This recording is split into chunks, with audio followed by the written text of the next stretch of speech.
বাংলাদেশে সাম্প্রদায়িক দাঙ্গা ছড়িয়ে পড়েছে, হিন্দুদের উপর ভয়াবহ হামলা চলছে, রাজনৈতিক অস্থিরতায় জ্বলছে দেশ। এসব শিরোনাম কি আপনি সম্প্রতি টিভিতে বা ইউটিউবে দেখেছেন হয়তো, বাট জানেন কি এর অধিকাংশই ভুয়া বা বিকৃত খবর। সাম্প্রতিক মাসগুলোতে ভারতীয় কয়েকটি টিভি চ্যানেল, বিশেষ করে news 18 Bangla, Republic Bangla, Kolkata TV, এমনকি কিছু ইউটিউব চ্যানেল বাংলাদেশকে নিয়ে একের পর এক ব্রেকিং নিউজ বানাচ্ছে। শিরোনামগুলো চমকপ্রদ, নাটকীয়, কিন্তু যাচাই করলে দেখা যাচ্ছে সে সবই সত্য থেকে অনেক দূরে।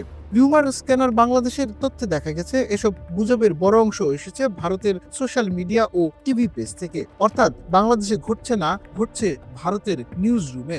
এই ভুয়া খবরগুলো সাধারণত তিন রকম।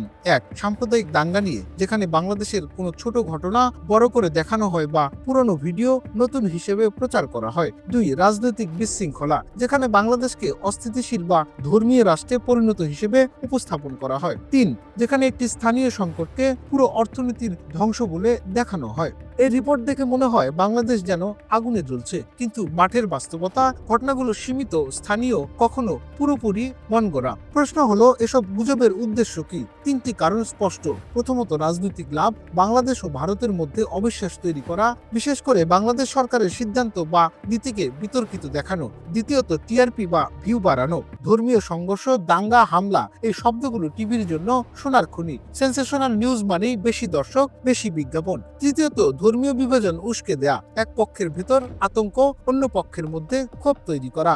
এভাবেই এক টুকরো মিথ্যে কয়েক ঘন্টার মধ্যেই হয়ে যায় জাতীয় সংবাদ। এসব ভুয়া খবর শুধু বিভ্রান্তি নয়, তৈরি করছে দুই দেশের মানুষের মধ্যে মানসিক দূরত্ব।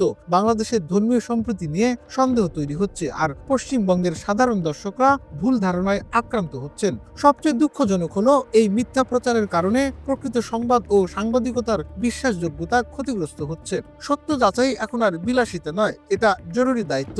Rumour scanner, bomb Bangladesh, fact watch এর মতো সংস্থাগুলো প্রতিদিন ভুয়া খবর শনাক্ত করছে, কিন্তু প্রশ্ন হলো, আমরা কি নিজেদের চোখেই খবর যাচাই করি? খবর যতই আকর্ষণীয় লাগুক, দেখুন উৎস কোথায়। এটা কি যাচাইযোগ্য মিডিয়া, নাকি অসত্য খবর প্রচারের ইউটিউব চ্যানেল? বাংলাদেশ এখনো ধর্মীয় সহাবস্থানের দেশ। এখানে একসাথে ঈদও হয়, দুর্গাপূজাও হয় এবং মানুষ একে অপরের পাশে দাঁড়ায়। কিন্তু যারা এসব বন্ধন ভাঙতে চায়, তারা গুজব ছড়িয়ে আগুন জ্বালাতে চায়। আমাদের দায়িত্ব সেই আগুনে বাতাস না দেয়া। মনে রাখুন, ভুয়া খবর বিশ্বাস করা মানেই গুজব ছড়ানোর অংশ হওয়া। তথ্য যাচাই করুন, সঠিক থাকুন।